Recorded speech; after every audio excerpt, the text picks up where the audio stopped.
from Now Media, Heraldo Media Group, for allowing us to be in this awesome studio and presenting this program to you. Please be safe out there and stay safe and stay in contact with your family, and they are the most important. Again, you're a friend, Officer Jesus Robles with the Houston Police Department, Officer Rafael Pantoja. I want to thank Chief Troy Finner for allowing us and trusting us to put this program out. We'll see you next week here in Now Media Television.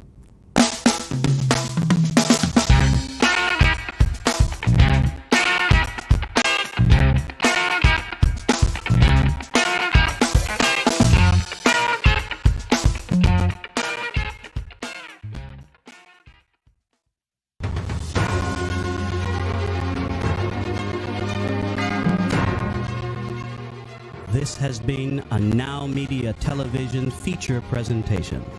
All rights reserved.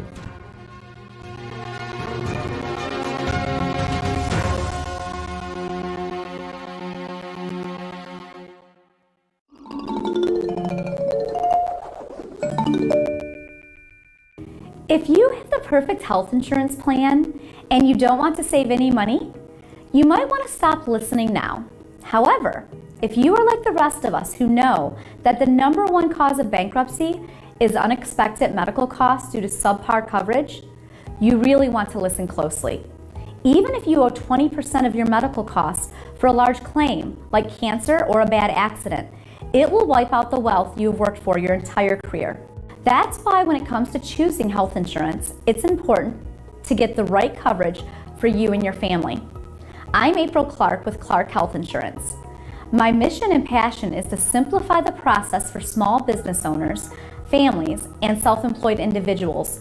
Protect your health and start saving money on your insurance today.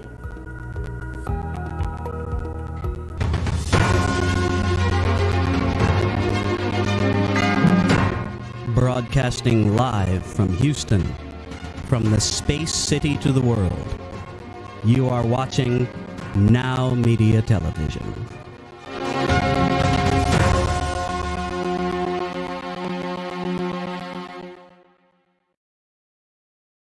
Space science is one of those fields that allows people to dive into almost any specialty and still find a way to contribute. In this episode, we bring you the results from astronomers, geoscientists, climate scientists, imaging scientists, glaciologists, meteorologists, planetary scientists, engineers, and even bioarchaeologists. This diversity of people is allowing us to better understand our world and beyond. In our first segment, we're going to look at how our ecosystem and past cultures have rebounded after prior naturally occurring climate events. It's unclear if this research will help us better recover from the climate change we're currently facing, but maybe it will at least give us hope and a starting point. From our world, we travel outward, looking at the meteorology of Mars, future technology for space exploration, and the star catalogs that will help us define our place in space. I always like to follow climate science with a look out to the far corners of our galaxy and beyond. We'll also be joined by aerospace correspondent Eric Mattis to talk about this week's launches, and we'll look back at some of NASA's greatest January successes. We have all of this and more right here at Escape Velocity Space News. I am your host, Dr. Pamela Gay, and I am here to put science in your brain.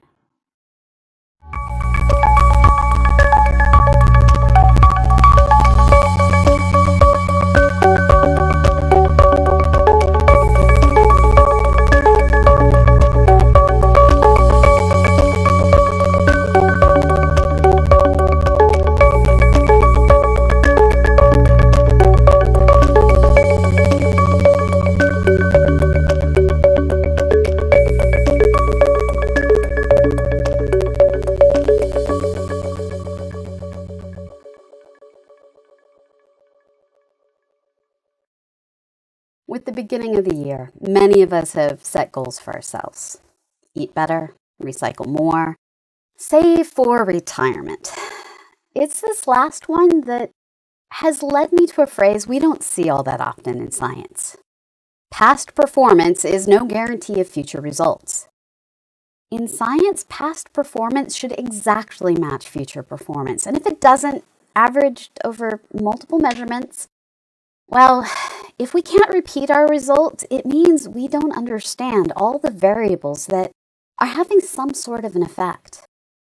Most of the time, the science we report here on EVSN will have no impact on our human lives. It doesn't matter if red dwarf stars form more or less in different environments, or that Mars has stadium-sized dirt devils. These are amazing things, and we're going to talk about them more in the next segment, but while they may be intellectually fascinating, they aren't going to affect the price of eggs. Sometimes, though, just sometimes, the fact that we live on a planet is going to bring our lives and this show's science together for a segment. Today, this is the Earth Science segment, and we're going to take a scientific look at how our own world is changing over the centuries and millennia. And through the lens of science, we're going to see what these changes have to teach us about our world and maybe even our future. Consider for a moment mass extinctions. We know that at least one massive asteroid is responsible for one mass extinction. About 66 million years ago, a 10 to 15 kilometer rock from space hit our planet and wiped out all the large dinosaurs. Today, we are building sequentially larger and more watchful telescope networks with the goal of spotting any incoming space rocks with ample time to try and divert them. Not all forms of mass extinction are so theoretically easy to prevent, however. Turning back the clocks a little bit more, there was another mass extinction about 100 million years ago that is responsible for killing off most ichthyosaurs and pliosaurs, as well as 27% of the ocean's invertebrates, including stuff like mollusks and planktons. For many cultures and many more animals and other life forms, our ocean is the base of the food chain. Kill off the ocean and a lot of the food chain is lost. And that event, the ocean anoxic event 2, appears to have been caused by massive underwater volcanic eruptions. Massive is a bit of an understatement. This particular event may have been responsible for forming the large Eastern Pacific oceanic plateau that spans between North and South American plates. The processes that created that landmass, or I guess seafloor mass, well, they also released a lot of gases, including carbon dioxide, and depleted the ocean of dissolved oxygen, making the ocean anoxic. Just like a fish tank that doesn't have a bubbler or plants may not be able to support fish, an anoxic ocean can't support a lot of life. While the linkage between volcanism and the ocean anoxic event has been suspected for 40 years, the real impact has just been measured. In a paper led by Northwestern University's Matthew Jones, researchers obtained deep-sea core samples as well as other samples of ancient seabeds. These samples show a long history of calcium carbonate minerals building up and then a stark absence of this mineral during the event. According to Jones, quote, "This section of the core is visibly darker. It jumped right out at us. The carbonate either dissolved at the sea floor or fewer organisms were making calcium carbonate shells in the surface water." End quote. Carbon dioxide dissolved into seawater is a weak acid that can dissolve carbonates.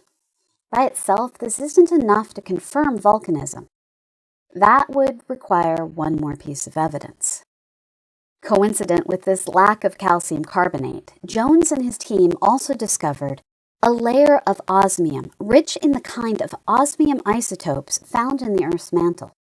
This indicates that something, like a volcano, had to spew the osmium from in the Earth to into the ocean. Initially, the ocean wasn't entirely a deadly wasteland. However, the chemical changes were enough to stress out more fragile life forms. In the second research paper, led by Northwestern's Gabriella Kitch, researchers looked at fossil shells from the beginning of the mass extinction. Long before the death of pliosaurs was the death of planktons. including shelled unicellular organisms. In ideal circumstances, these shells are elegantly spiraled. But under stress, the shells decrease in size, vary in chamber number, and sometimes even reverse their spiral. Chemical analysis of the malformed shells found the calcium isotopic ratios were consistent with acidification. As these stressed critters in the upper ocean died, they sank and were consumed by microbes that released yet more carbon dioxide, driving the continued acidification. Plankton are a major source of oxygen, and their absence further limits the oxygen in the water. From there, mass extinction. According to a collaborator on both papers, Brad Sageman, these major carbon dioxide emission events in Earth's history provide the best examples we have of how the Earth system responds to very large inputs of carbon dioxide. This work has fundamental applicability to our understanding of the climate system and our ability to predict what will happen in the future." End quote. Currently, we may be experiencing the Earth's 6th great mass extinction. This time, the ocean acidification isn't being caused by volcanoes. It's more related to us. Once again, we're seeing massive areas of the ocean that have died off and appear anoxic. Maybe, just maybe, understanding this past event will make it possible for us to fast-track our modern ocean's recovery. Mass extinction has made for some great movies and books, but it's a lot harder to think about when it might be impacting us. This has many researchers looking for hope in history. I have to admit, I learned a new word working on this story: bioarchaeology. Folks who do bioarchaeology study human remains to understand past history. A newly published paper in the Proceedings of the National Academy of Sciences uses bioarchaeology to look at how humans have adapted to major climate events over the past 5,000 years. This research, led by Gwen Robin Skugg of UNC Greensboro, brought together 25 authors from 21 universities who looked at societies from North and South America, the UK, Africa, the Middle East, and Asia. In every corner of the world, environmental changes at some point have changed what it takes for a group of people to thrive. While every crisis has to be dealt with in its own way, this paper found certain universal truths. Some things are just always bad. For instance, increased reliance on agriculture. Other things seem to always be a positive, like combining herding, farming, fishing, and other diverse food sources. How societies organize themselves is also important. Hierarchical urban societies weren't able to rapidly respond to change. The more economic inequality was present, the higher the risk of diseases and violence. According to Robin Skugg, quote, "Diseases and violence spread. If you want to protect a society, large segments of the population cannot be left vulnerable." End quote. While historically cities with class disparity fared poorly, small interconnected rural communities that relied on local resources were more resilient. The future will require change. If we are to learn from history, then we need to reshape our reality. According to Robin Skugg, successful strategies will support rural livelihoods, encourage diverse practices for obtaining food and other resources, foster equitable distribution, retain our capacity to mobilize when circumstances require, and encourage mutually beneficial relationships among groups and species. End quote. Whether we like it or not, our climate is changing. The 2015 Paris Agreement committed the signatory countries to keeping the global average temperature from rising 2 degrees Celsius over pre-industrial levels, with a goal of 1.5 degrees Celsius being recognized as what is actually needed if we want to keep the world we have from becoming a world a whole lot less livable. The thing about averages is you may have some places that oddly get colder somehow, and you may have some places that get a whole lot hotter, but the average itself only changes a little. New research is finding Greenland is one of those places that is getting a whole lot hotter. At the high elevations of the Greenland ice sheet, the years 2001 to 2011 were 1.5 degrees Celsius warmer than they were in the 20th century and represent the warmest decade in the last 1,000 years. Wide-scale melting is being observed, and kids born today can expect to see the melting of Greenland's ice sheet raising ocean levels by 50 centimeters, half a yard, by 2100. This is real. This is now. This is our world dramatically changing in our lifetime. Earth science may be part of why I like to study distant stars. After a break, we'll be escaping this world to look at things far more distant, including billions of new objects cataloged in our own galaxy. Later on, we'll even look at future tech that is going to help us build energy-harnessing spacecraft. Stay tuned.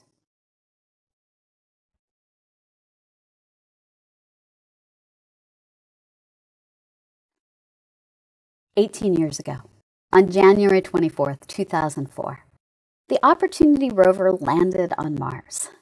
I distinctly remember that day because it was blisteringly cold in Boston, where I lived, and Opportunity was having a warmer day than I was. Mars is a world that is tantalizingly close to being able to support life as we know it. Today, we see multiple nations and space programs working toward one day landing humans on the red planet.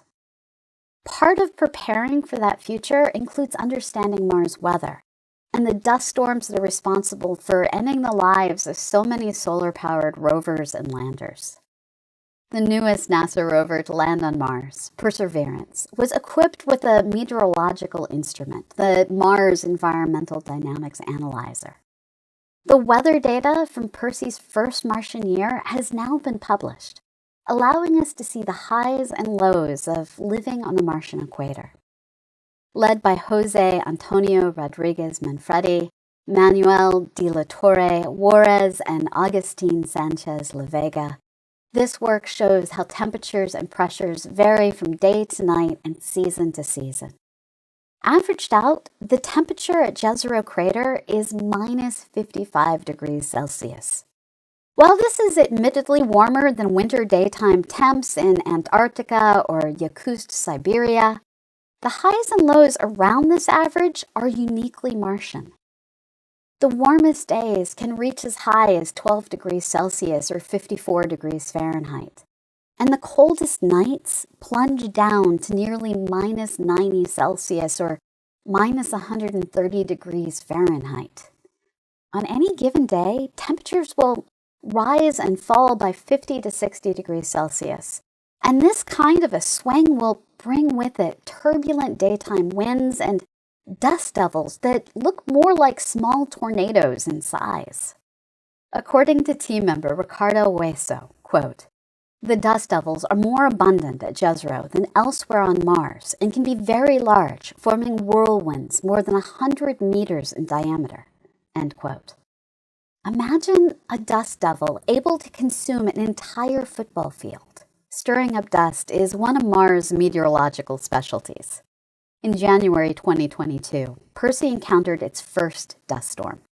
This rover is powered by the heat from a radioactive source, a radioisotope thermoelectric generator, and it can stay powered up through the worst weather Mars has to offer.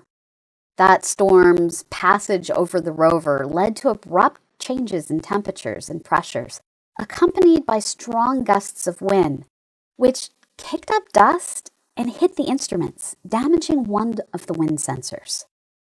While Mars doesn't actually have the will knock over a spacecraft style storms that set up the plot of The Martian, the wind sensor wrecking accident shows that we're going to need to design future missions and habitats to survive flying debris and wind abrasion. As for astronauts, here's to hoping they will get to stay inside and listen to the sand against their habitat while they stay warm and unbuffeted inside. Some kind of spacesuit will be required on the Martian surface, and astronauts won't need to fear the cold. But having experience driving snow during nor'easters, I don't wish driven sand on anyone. Mars, despite resembling areas of the American Southwest, is still a deadly frontier. Our ability to understand the universe is currently driven by technological advances. With each new Mars rover and each new terrestrial telescope, we can see more and learn more. As we'll discuss more in the last segment of the show, the earliest known star maps were created by Greek astronomer Hipparchus 2,100 years ago. From his hand-drawn maps sketched on papyrus, we've gone from cataloging a few thousand stars in our galaxy to billions of objects using the latest digital cameras. On January 18th, the National Optical and Infrared Laboratory, or NORLab, released the Dark Energy Camera Plane Survey. Funded by the Department of Energy, this camera produced 1 terabyte of data from 21,400 exposures that included 3.32 billion objects. The survey itself was funded by the National Science Foundation, and its images covered the galactic plane as seen from the southern hemisphere by the Blanco 4-meter telescope. From our perspective inside the Milky Way galaxy, the galactic plane is home to a rich mix of stars and dust.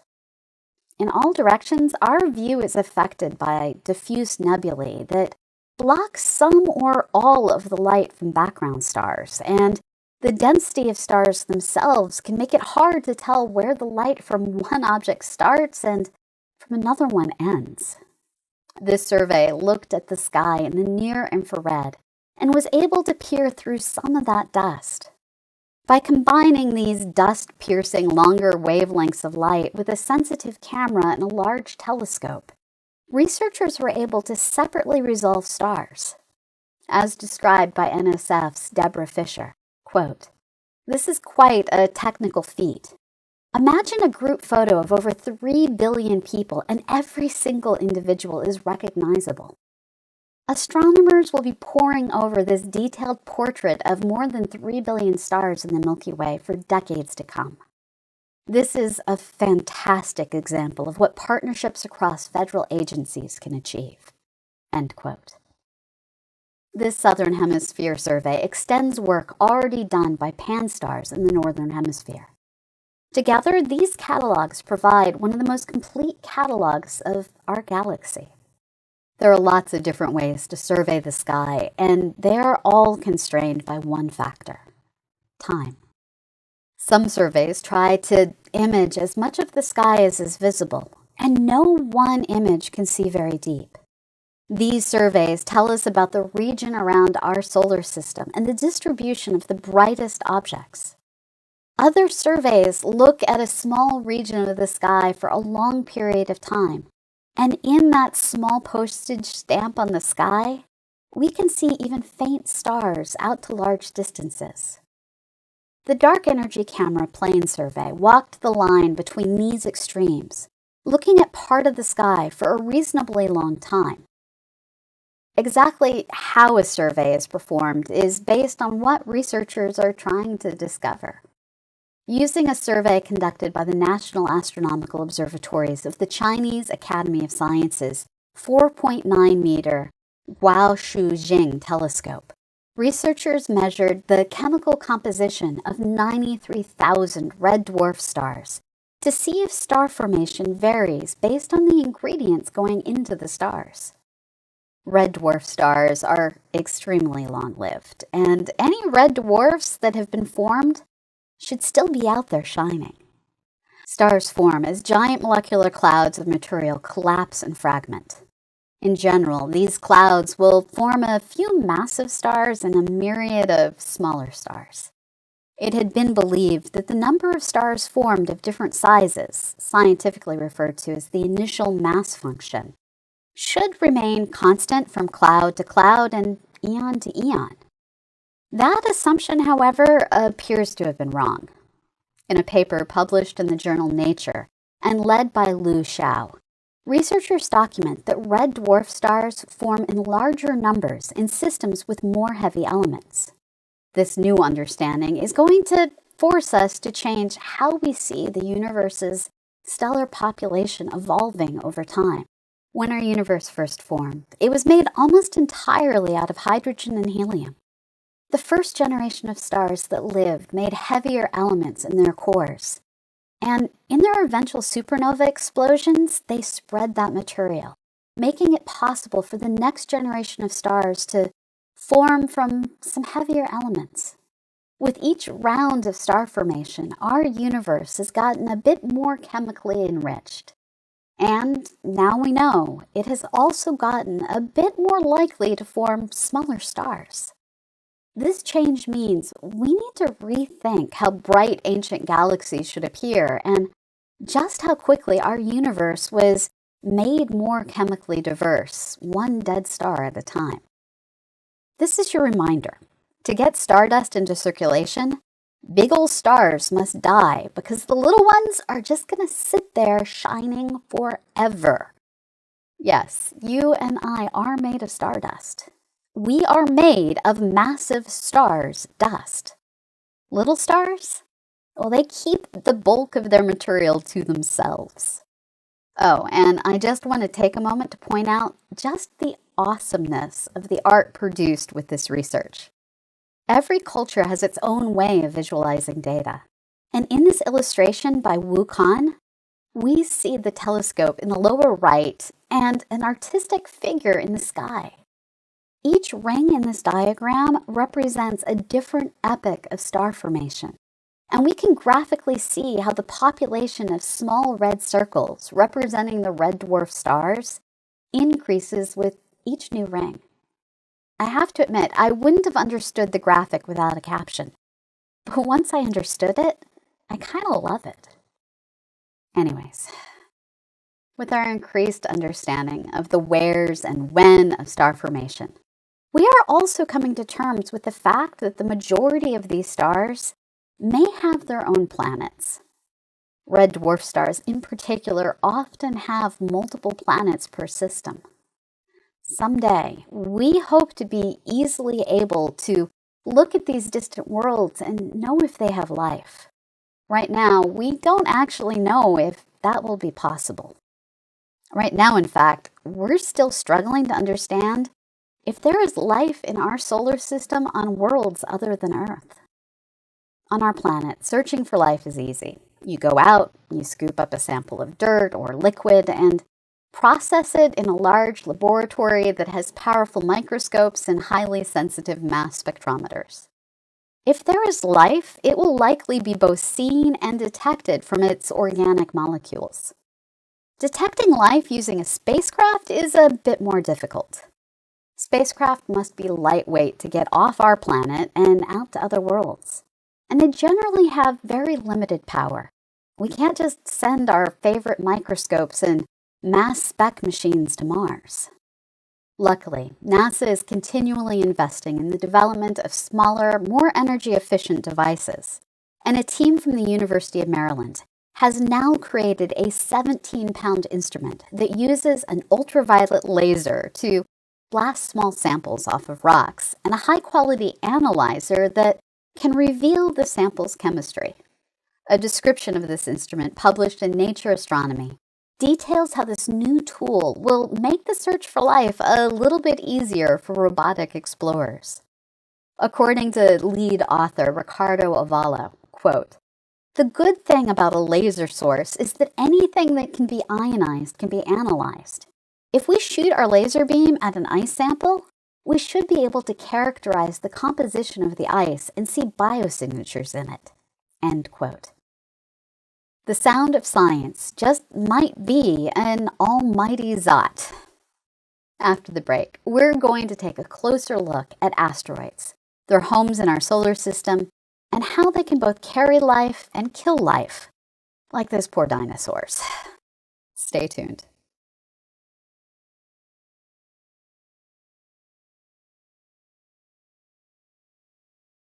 Some of the most unassuming objects in our solar system live the most dramatic lives.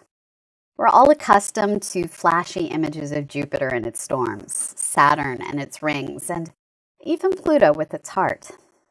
Asteroids, the leftover rubble of our solar system's formation, these boring-looking objects may be where the action is really at. Today, the asteroid belt contains the highest density of rocky objects in our solar system. But asteroids can be found scattered just about everywhere. The smallest of these space rocks hold clues to our solar system's original ingredients list and the story of its formation. In 2014 and 2016, two very special missions were sent to grab asteroid samples and return them to Earth. The first mission, JAXA's Hayabusa 2, returned a sample of the larger asteroid, Ryugu, in 2020. And later this year, NASA's OSIRIS-REx mission will return its sample of Bennu. Both these asteroids have orbits that bring them in and out of the Earth's orbit, and they are small, just 0.5 kilometer and 1 kilometer in size. Their rubble pile natures make it pretty clear both these objects are the shattered remains of other, larger asteroids, or maybe they are the knocked-off pieces of larger asteroids, or both. The answer is probably both. And since we have samples of Ryugu, researchers are now working hard in labs around the world to understand exactly what this rubble pile's history might be. Results from one of those studies has just been published in the journal Nature Astronomy by a team led by UCLA's Caitlin McCain. Ryugu is a carbon-rich, carbonaceous asteroid. By studying the isotopes of carbon and oxygen and the manganese and chromium ratios from radioactive decay, this team was able to determine that the source of their sample formed in the outer solar system within its first 1.8 million years. The object that formed must have been less than 20 kilometers across. If it had been bigger, they would have seen evidence of geologic processes, including melting and separations of metals and silicates. The minerals found in the sample are also consistent with the original asteroid's chemistry, being driven in part by interactions between ices and other materials. How that original object was shattered and exactly how it moved from the icy regions of the solar system to our warmer area, we don't know either of those things. But with data on what must have happened, we can now start to understand the hows and whys of it happening. Trying to understand how our solar system acquired its current shape is an ongoing problem in planetary science. We know that the places we see planets today don't match with where they formed. To wind back the solar system's motion, complex computer models have to explore a lot of, well, what if, to see exactly what starting positions can eventually produce what we see. This is not easy work, and every little observation has to somehow be matched. And one of the weirder observations to match is the distribution of asteroids in orbits near Jupiter. Called the Trojan asteroids, these pile-ups of rock are located 60 degrees in front of and behind Jupiter in its orbit. These locations are gravitational sweet spots called Lagrange points, and they allow objects to balance between the gravity of the Sun and Jupiter. Seeing objects at this large a distance isn't easy. The largest of these Trojan asteroids, 624 Hector, is just 225 kilometers across. And the vast majority of objects are just a few kilometers to a few tens of kilometers in size. Weirdly, there are significantly more objects in the leading L4 Trojan swarm than in the trailing swarm, L5. As things orbit today, both locations are equally stable and equally survivable. This means something in the past had to create the discrepancy. In a new paper in Astronomy and Astrophysics, researchers led by Jian Li found that if Jupiter started out closer to the Sun and the Trojan asteroids were gathered up early in the solar system's history, a high-speed migration outwards could have caused L5 to be less stable. According to Lee, quote, fast migration of Jupiter can distort the configuration of the Trojan swarms, resulting in more stable orbits in the L4 swarm than in the L5 one. This mechanism, which temporarily induced different evolution paths for the two asteroid groups, provides a new and natural explanation for the unbiased observation that the L4 asteroids are about 1.6 times more than the asteroids in the L5 swarm. End quote. The Trojan asteroids are one of the most unexplored parts of our solar system, but not for long. On October 16, 2021, NASA launched the Lucy mission on a many-year journey to visit asteroids in both L4 and L5. To get there, Lucy will take a gravitational assist from Earth in 2024. On its way out, Lucy will visit the main belt asteroid, 52246 Donald Johnson, which is named after the paleoanthropologist who found the oldest humanoid fossil, Lucy. Currently, Dr. Johnson is still alive and just 79 years old. I, for one, hope that he will still be around when the first up-close images of his namesake asteroid make it back to Earth. In 2027 and 2028, Lucy will explore multiple objects at L4. We'll get another visit from Lucy in 2030, and then in 2033, Lucy will begin her exploration of L5. It is hoped that the mission will stay healthy and be able to add additional targets over time. It's truly remarkable that we have the ability to send missions out to the Trojan asteroids and to even bring back samples from closer in asteroids. Still, these missions cost a lot of money, and we just can't get as many samples back to Earth as we'd like. Luckily, the solar system likes to send us samples in the form of meteorites. Every year, about 40,000 metric tons of material, mostly dust, rains down on Earth from space. Mixed in with the dust will be a variety of rocks, and for every area the size of Texas or France, about 5 1-kilometer rocks will make it to the surface of the planet. Most of these rocks will end up in oceans and waterways. Others will strike in forests, swamps, and other lush areas that make finding meteorites nearly impossible. Still others will get found, often thanks to the help of security and dashcam videos that allow researchers to track down specific impactors. But if we had to rely on the video to locate every meteorite we have to study, we wouldn't have a lot of rocks. Luckily, we have Antarctica, which is a sentence I don't get to say nearly often enough. Over the millennia, rocks have continually rained down onto the ice, where they have remained either on the surface or buried under layers of glacier ice and snow. Each year, scientists and adventure-seeking volunteers travel to Antarctica to explore ice fields and the terminus of glaciers to collect meteorites. The cold, dry air of Antarctica is one of the best natural storage sites for these rocks, and their often dark surfaces are easy to spot on the bright ice. Some of these rocks were blasted off the surface of the Moon or Mars during impacts of those worlds, and others are shrapnel from collisions experienced by Vesta, Ceres, and other main belt asteroids.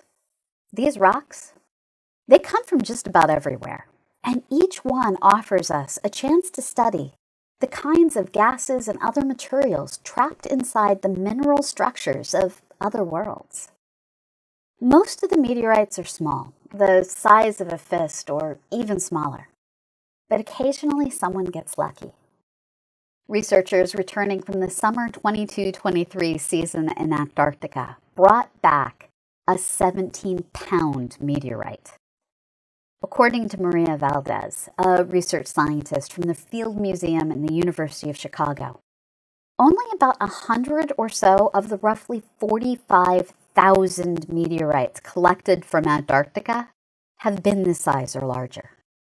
This particular space rock will go to the Royal Belgian Institute of Natural Sciences for analysis. If you would like to volunteer as an Antarctic meteorite hunter, instructions are on the Antarctic Search for Meteorites program website, which we'll link to from evsn.tv. Be prepared. You'll need to write a paper, and if accepted, you'll be tent camping in temperatures well below freezing. But you'll be doing it for science. After the break, we'll be back with what may be the weirdest science story of the show. That's it. That's all I'm going to tell you. You're just going to have to stay put to find out what happened. And to also hear about This Week in Aerospace with Eric Mattis. Stay tuned.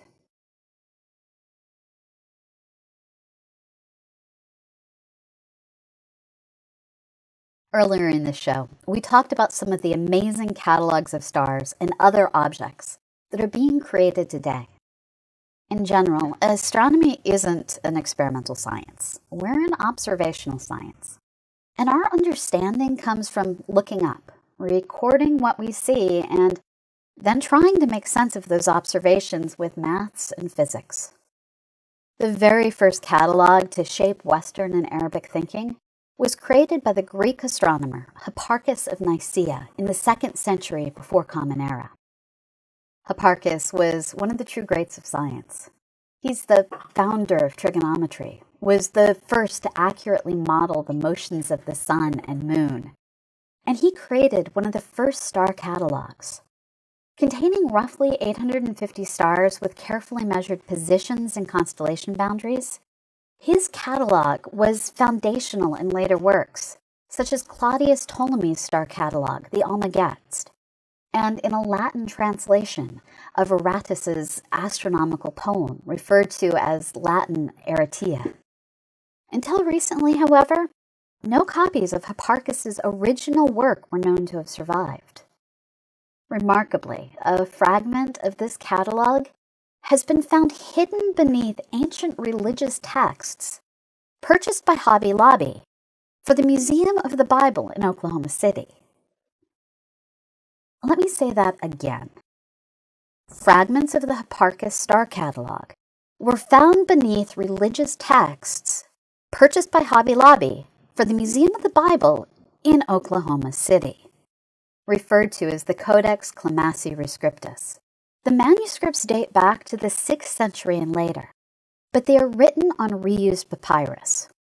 Recovered from St. Catherine's Monastery at the foot of Mount Sinai, these texts are now part of the largest privately owned collection of biblical texts and artifacts. In 2016, a selection of these documents were sent to researchers at Rochester Institute of Technology, who specialize in reconstructing text and images that have been overwritten. Papyrus isn't an easy material to create, and it was and remains expensive. Rather than use a new scroll for every new document, monasteries and other centers of learning would often scrape text from old papyrus and just reuse them. While the bulk of the original inks may have been removed in this process, indentations and some residue often remained.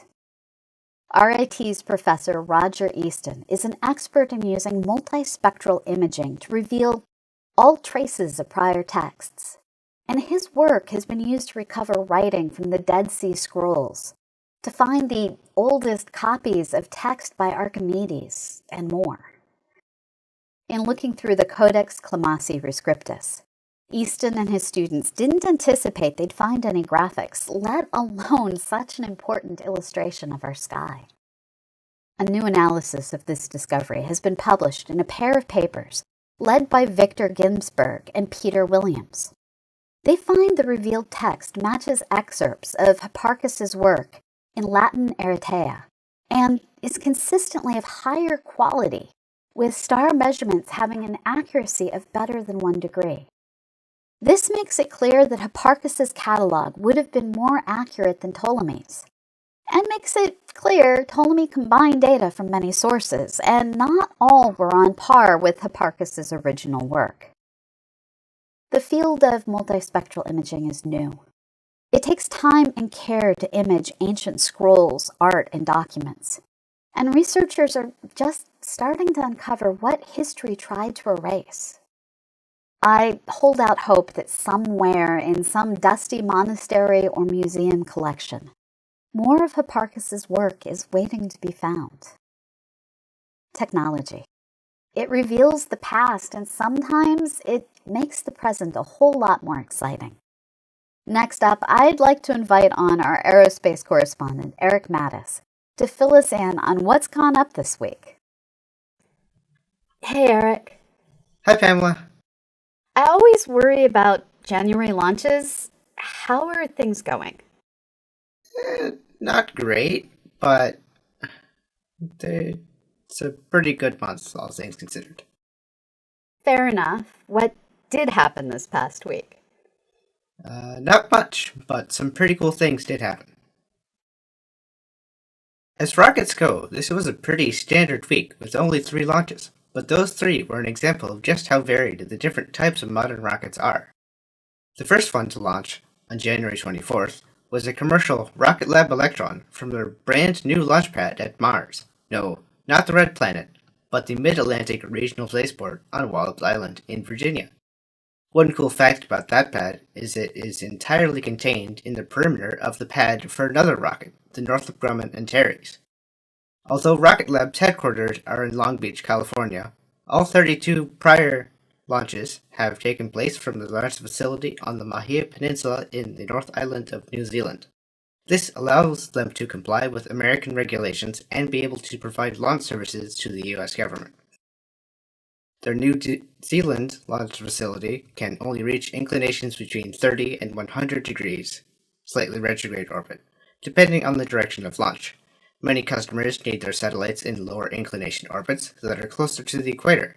So, in 2019, the company started construction of their third pad, this one in Virginia, to reach those lower inclination orbits.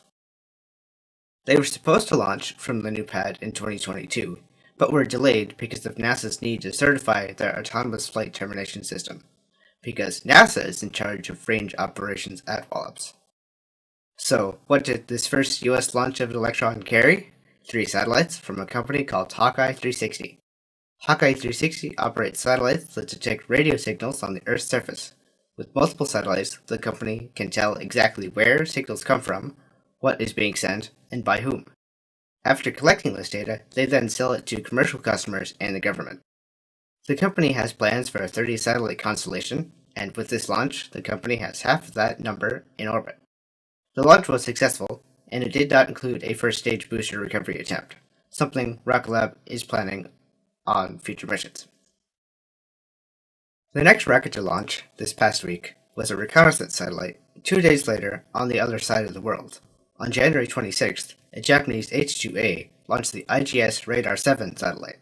The satellite has a dual role, being used for both the Japanese military and civilian disaster response.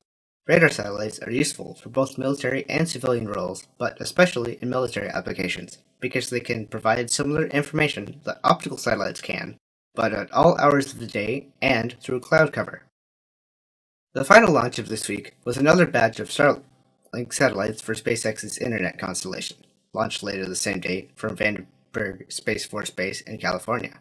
Falcon 9 booster 1067 completed its 9th flight, sending 56 Starlink satellites into orbit. The launch and booster landing were both successful, marking the 69th launch of Starlink satellites since 2019. The payload fairings on the rocket were successfully recovered for future missions. From those 3 launches, we can update our launch statistics for 2023. The number of toilets in space is still 9, 4 on the ISS, 2 on the Tiangong space station, 1 soon to be burned up on Soyuz MS-22, 1 on Crew Dragon Freedom, and 1 on Shenzhou 14. We keep track of orbital launches by launch site, also called spaceport. Here's the latest breakdown for 2023. USA 9, China 5, Japan 1. Of those 15 launches, 2 were failures. Thanks, Eric. The constant march toward a sky full of satellites just keeps marching on. New satellites have to get launched for a variety of reasons. Some missions are simply new ideas being put in orbit. Others are replacements for older missions that bring added technology to old problems. Whatever the reason to launch, these spacecraft have to be designed to withstand massive temperature swings, solar radiation, and cosmic rays. In the future, a new material developed at the University of Surrey may make survival in space a bit easier for future missions, referred to as a multifunctional nanobarrier structure. This nanocoating can protect spacecraft from damage from atomic oxygen and ultraviolet light without blocking the radio signals we use to communicate with missions. In the lab, this material reduced operating temperatures from 120 degrees Celsius to 60 degrees Celsius. And the energy can even be harvested for later use. So far, this material has only been tested in a laboratory. When we know more about its orbital success, we'll bring that news to you here on EVSN. Before we go, I'd like to leave you with this space fact. On January 24, 1986, NASA's Voyager 2 mission flew past Uranus.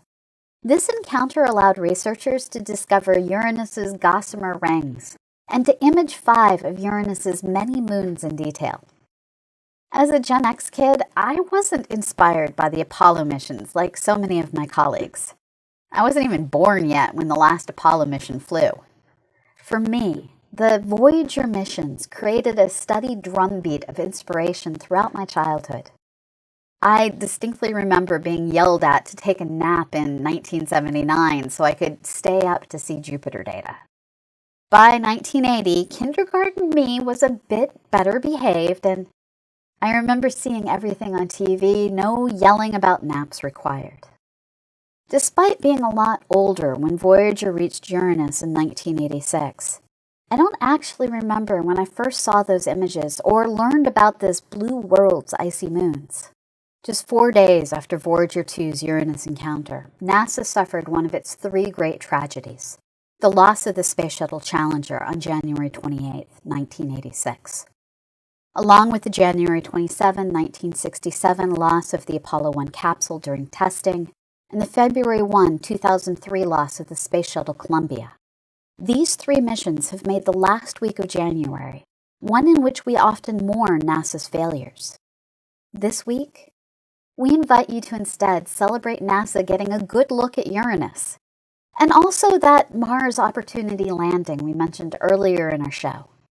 January is a good time to check out other worlds. That's it for now. We'll be back next week with more science and rocketry. Good night, and remember to look up.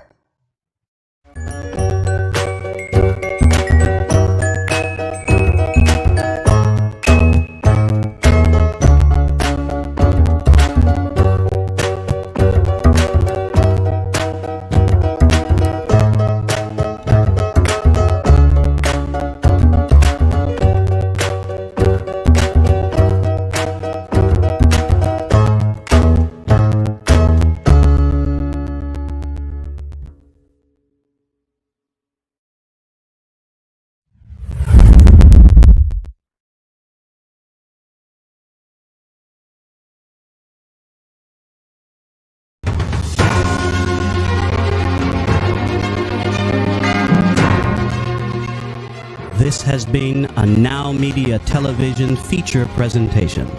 All rights reserved.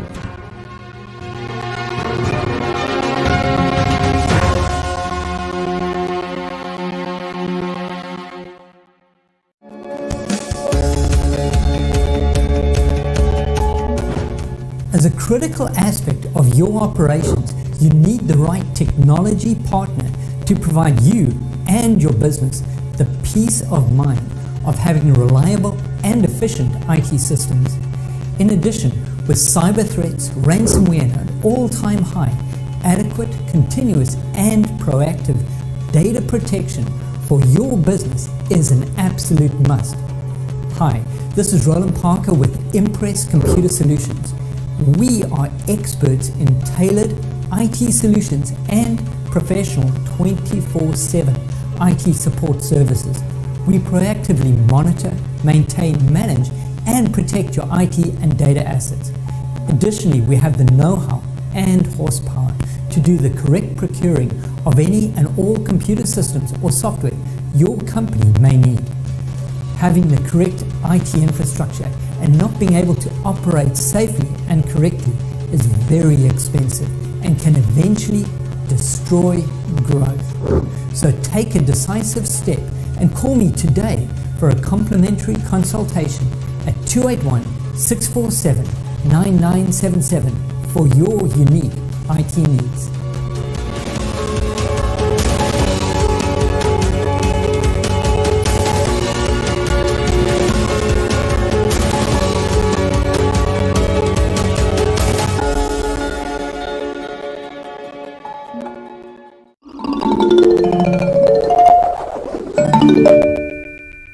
Proteja su salud y la de su familia con la cobertura adecuada. Si ustedes, como el resto de nosotros, que sabemos que la causa número 1 de bancarrota en el país son costos médicos inesperados debido a una mala cobertura, entonces les recomiendo que escuche con atención. Un copago del 20% de sus gastos médicos originados por una enfermedad como cáncer o un accidente podría eliminar en días los ahorros por los que trabajó toda su vida, sin mencionar la necesidad de tener acceso a los mejores médicos y hospitales tras el tratado en eventos inesperados. Como dueño de una empresa, usted trabaja más duro que los demás y usted es el mayor riesgo. Por eso, cuando se trata de elegir un seguro de salud, es importante obtener la cobertura adecuada para usted y su familia con Clark Health Insurance. Nuestra misión es ayudar a los propietarios de pequeñas empresas, familias y contratistas independientes a elegir el plan de seguro de salud adecuado al costo correcto. Nosotros simplificamos el proceso y respondemos a todas sus preguntas sobre sus opciones de seguro médico y comparamos las políticas y los precios, obteniendo la mejor opción posible para usted. Además, podemos ofrecerle planes de visión y dentales suplementarios que podrían ahorrarle mucho dinero. En cada paso, Clark Health Insurance está dedicado a usted y su familia, enfocándonos en sus necesidades y guiándolo hacia las soluciones correctas. Juntos encontraremos una manera de maximizar su cobertura y minimizar los gastos de su bolsillo. Somos Clark Health Insurance. Proteja su salud y comience a ahorrar dinero en su seguro hoy.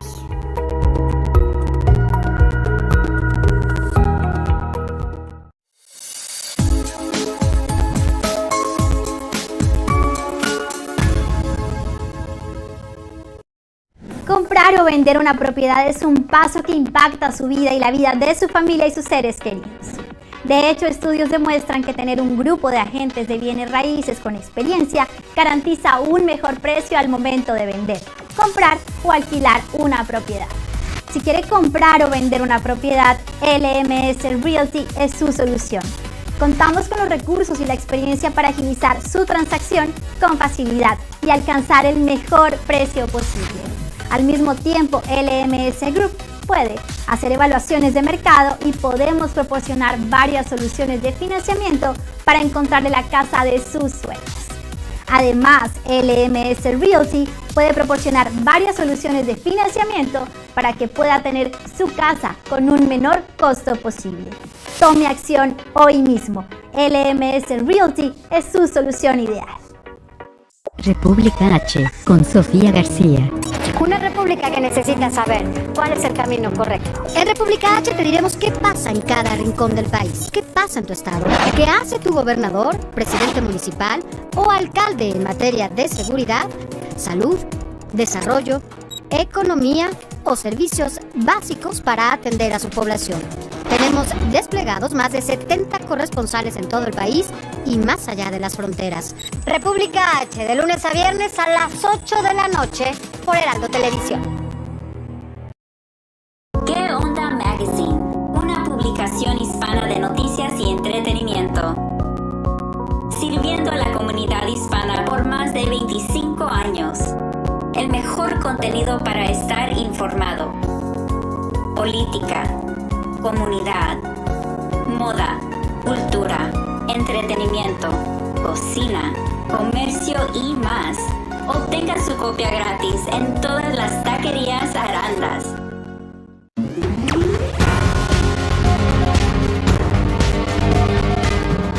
Hi, my name's Chris Baker, the newest host at Now Media Television. Join us daily for the Chris Baker Show. News, information, commentary, and guaranteed fireworks. That starts January 2nd on the Now Media News Network.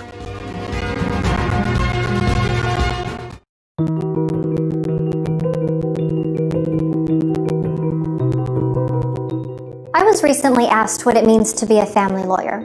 What is family law? Family law is not just about divorce or custody or child support. Family law is about your life. As a family lawyer, I protect your children, your wealth, your future. I don't do this alone. As your attorney, we work as a team to determine your goals and priorities and provide a strategy in an often complex, painful, and confusing time. Whether it's asset protection through pre- or post-marital agreements or fighting to protect your children, I'm here to help. My team and I bring decades